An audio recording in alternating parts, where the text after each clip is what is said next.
Graça e paz, amadas. Bom, chegou o nosso momento da palavra e eu quero compartilhar com você uma palavra que o Senhor colocou no meu coração, que se encontra em Atos 16. E eu estava orando e adorando ao Senhor, e numa canção que falava a respeito de oração, eu fui levada pelo Espírito Santo a entender alguns posicionamentos e alguns acontecimentos que foram vindo à minha memória a respeito do poder da oração. E eu quero compartilhar com vocês nesta noite. Eu me lembrei que li a respeito de uma entrevista que foi feita com a Rainha Elizabeth da Inglaterra. E nessa entrevista foi perguntado a ela se ela tinha medo que viesse guerra contra a Inglaterra. E ela respondeu que o maior medo dela não era de rumores de guerra, e ela preferia milhões de vezes enfrentar um exército que estivesse armado até os dentes do que enfrentar um homem de oração que ora com sinceridade. E eu fiquei pensando, certamente ela tinha em sua mente os grandes homens de oração que fizeram história e repercute a história deles de vida até hoje sobre todo o mundo. Quando nós lemos a biografia desses homens que de alguma maneira contribuíram para a edificação e salvação de muitas vidas em toda a Europa e também na América do Norte e até hoje sobre todo o mundo. Conta a história que Billy Graham foi encontrado ainda muito jovem, clamando a Deus, e ele pedia nesse clamor que o Senhor fizesse novamente aquilo que ele fez na vida e através da vida de John Wesley. Ele pedia que o Senhor fizesse isso também na vida dele. E eu fiquei assim pensando, sobre o legado que esses homens construíram, de joelhos dobrados, horas de oração. O próprio Lutero, junto com tantos os demais que marcaram a história com a reforma, e até hoje nós comemoramos essa bendita, abençoada reforma. E hoje nós fomos chamadas a sermos Déboras, mulheres de oração. Isso é um privilégio, porque nós podemos fazer uso dessa ferramenta. Oramos pelos nossos filhos, não somente os filhos do ventre, mas oramos também por filhos adotivos e filhos espirituais que muitas vezes nem conhecemos, porque nós oramos, nos colocamos de joelhos pelos filhos que dessa nação e das nações que talvez não conheçamos, mas para que eles sejam uma geração comprometida com Deus, que sejam homens e mulheres, jovens, meninos e meninas, cheios do poder de Deus. Nós oramos, mas nós oramos também pelas nossas famílias, nós oramos pelos nossos esposos, pelas nossas autoridades espirituais, porque Deus nos concedeu esse privilégio de dobrarmos os nossos joelhos.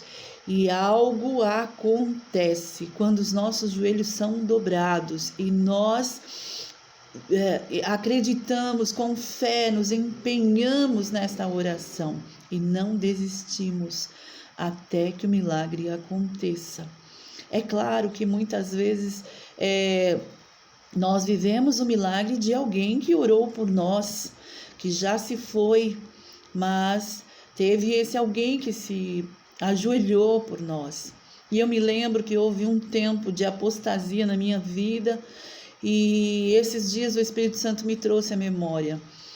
Eu vi por muitas vezes o meu pai lendo a palavra e de joelhos. Era a primeira coisa que ele fazia quando ele acordava, todos os dias. Ele dobrava o seu joelho e lá ele orava ao Senhor. E o Espírito Santo me fez lembrar esta semana já semeando no meu coração a direção da palavra.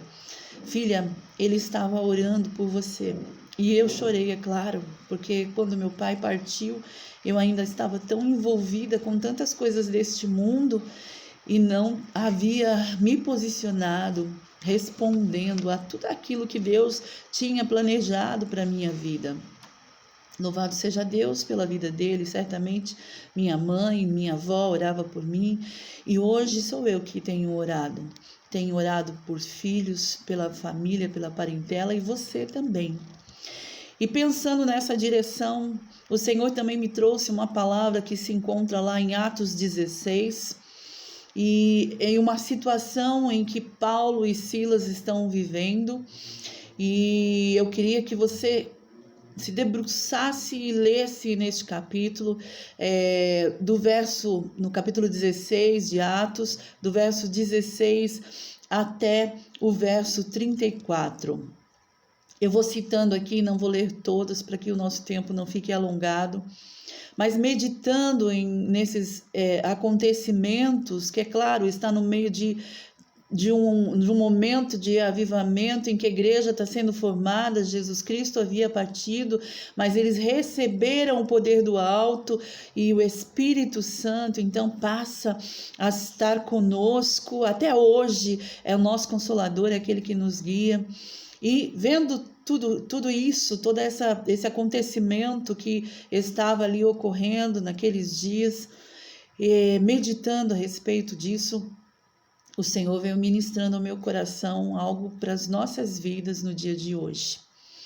Bem, conta ali do verso 16 ao 34, é um relato em que Paulo está juntamente com Silas, eles estão vindo de longas viagens, fazendo aquilo que o Senhor havia dito que eles fizessem, e agora eles se deparam com uma jovem que estava possessa, uma jovem que era usada, era escrava, e ela dava lucro para os seus senhores, porque ela tinha um espírito de adivinhação, um espírito maligno na vida dela.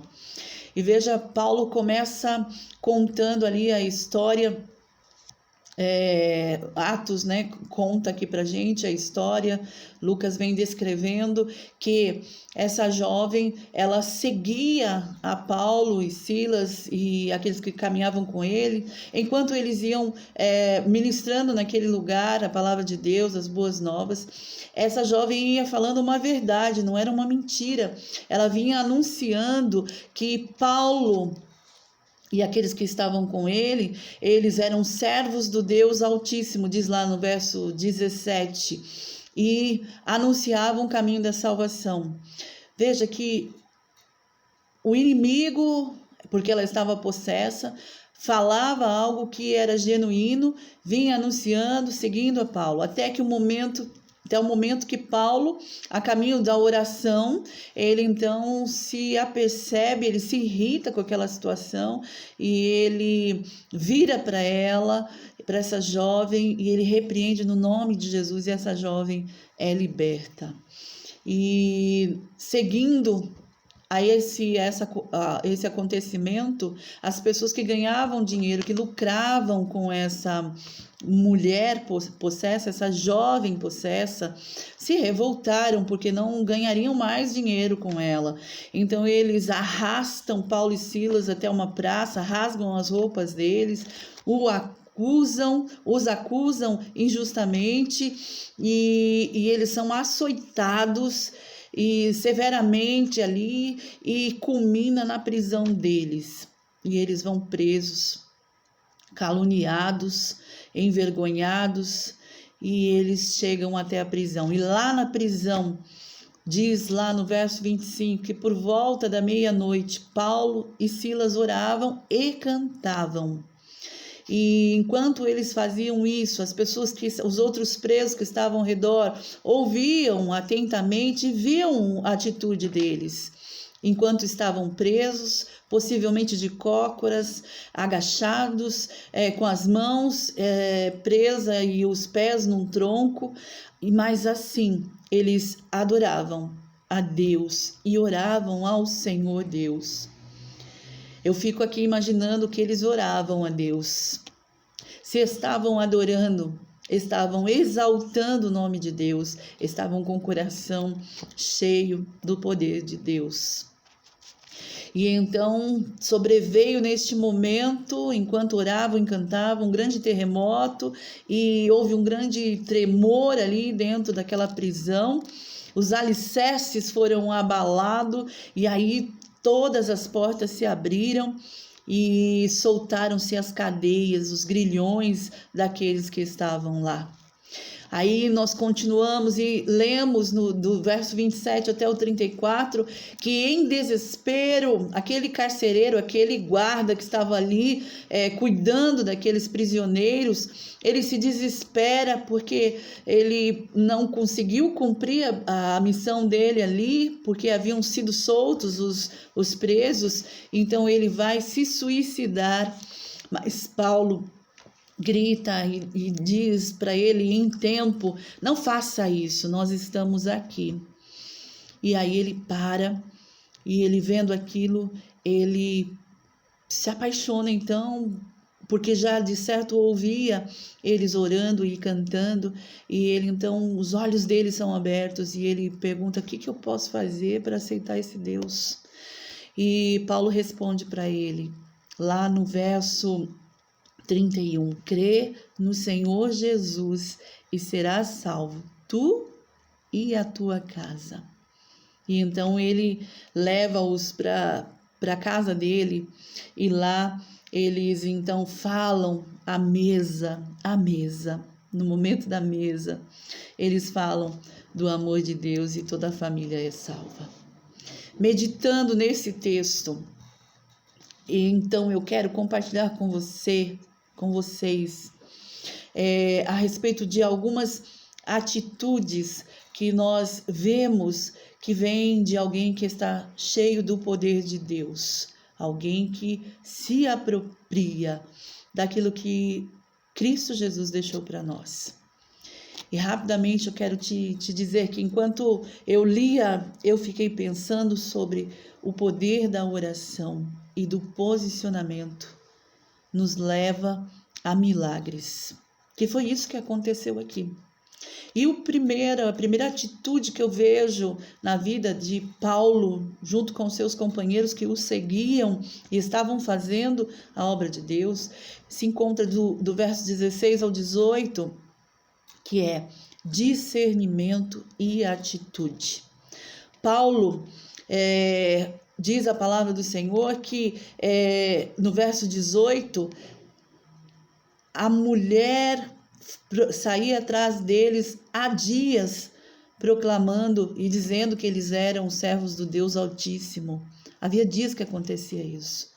Mas Paulo teve discernimento do Espírito Santo, que havia então eles recebido, e então ele tem esse discernimento de espírito.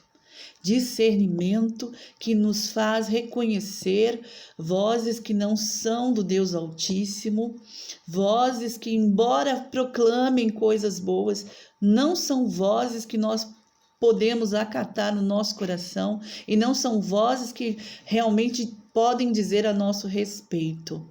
E ele não teve somente o discernimento, ele teve uma atitude que nós devemos ter. Nós precisamos ter atitude, porque muitas vezes nós nos amedrontamos diante das situações que se apresentam. Nós até temos discernimento, somos cheios do Espírito e por isso temos discernimento espiritual sobre aquilo que não pertence a nós, que não é genuíno, que não é verdadeiro, que não vem de Deus, mas nós não tomamos atitudes. Talvez por medo, talvez por falta de conhecimento da autoridade que há no nome de Jesus.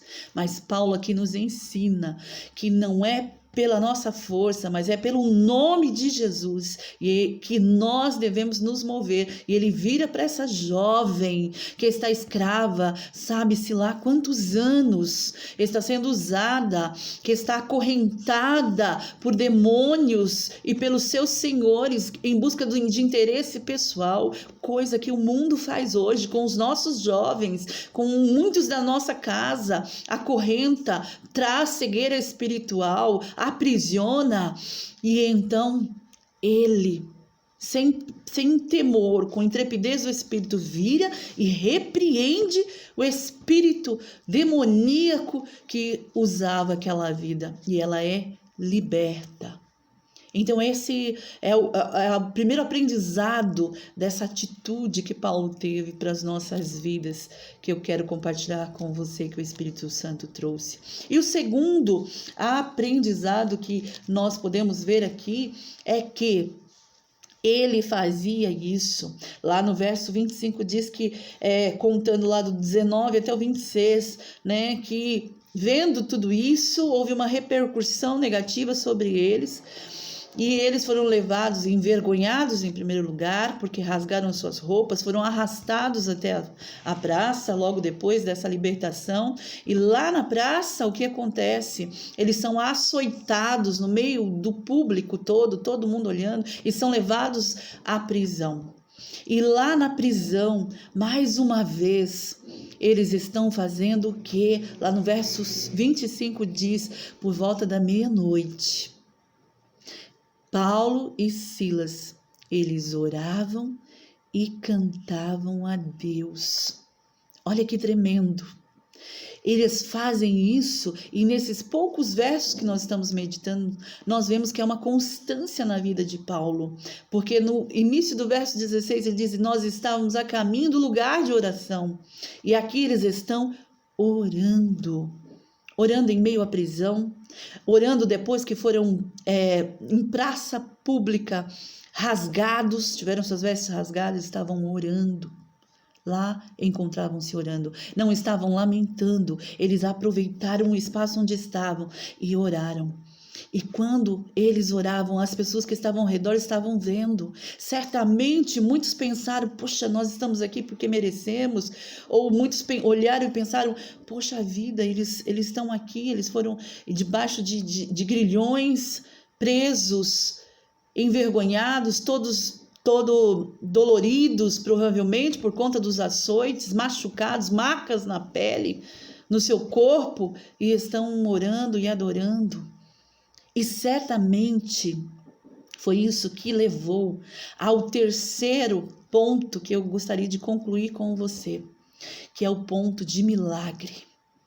Por isso eu aqui medito que quando eu oro e me posiciono, milagres acontecem.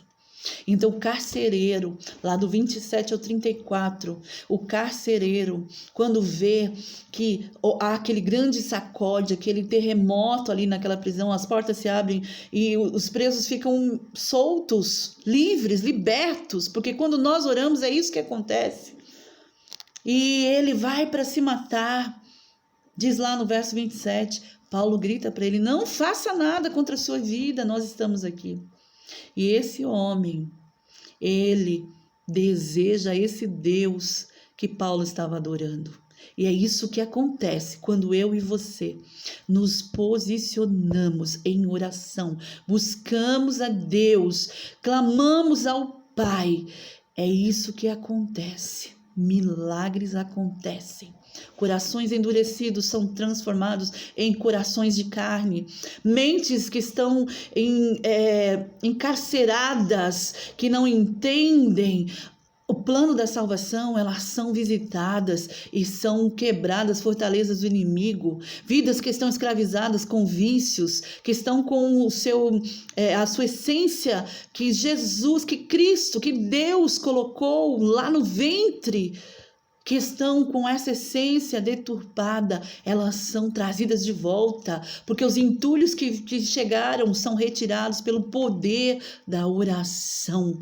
Deus vai em lugares com os seus anjos, Ele dá ordem aos seus anjos a respeito de mim e de você e da nossa família, e vai lá e resgata aquele que está perdido, aquele que está depressivo, aquele que pensa em suicídio como esse homem pensou. É o fim da minha vida e eu preciso tirar a minha vida antes que o pior aconteça comigo. Eu vou fazer antes, porque é isso que o diabo faz.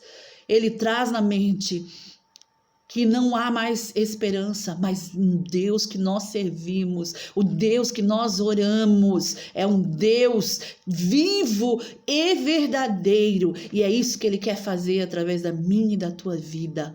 Ele quer mudar a circunstância, e em nome de Jesus, que nós tomemos posse do poder da oração, marquemos um legado de oração e venhamos a presenciar mais e mais milagres. Eu sei que talvez você tenha esquecido, mas há grandes milagres que Deus operou na sua vida. Traga a sua memória, ore ao Espírito Santo e diga: Espírito Santo, traz à minha memória aquilo que me dá esperança. Então, eu quero concluir dizendo: a oração do justo pode muito em seus efeitos. Permaneça em oração e você vai contar mais e mais milagres. Sabe aquilo que você está olhando e que parecia impossível? Não é impossível, porque nós cremos no Deus do impossível, o grande eu sou, que deu filho à mulher estéril. Ana chorou, orou, que com um só anjo derrotou milhares de homens do exército de Senaqueribe e deu a vitória a Israel, que fez isso com Paulo e tantos outros exemplos. Ele quer fazer isso conosco, através de nós, ainda hoje. Ei, eu e você somos a igreja do Senhor, e é tempo de nós orarmos, e toda essa circunstância que temos a vencer, o Senhor vai nos dar um hino de vitória. Deus abençoe a tua vida, em nome de Jesus.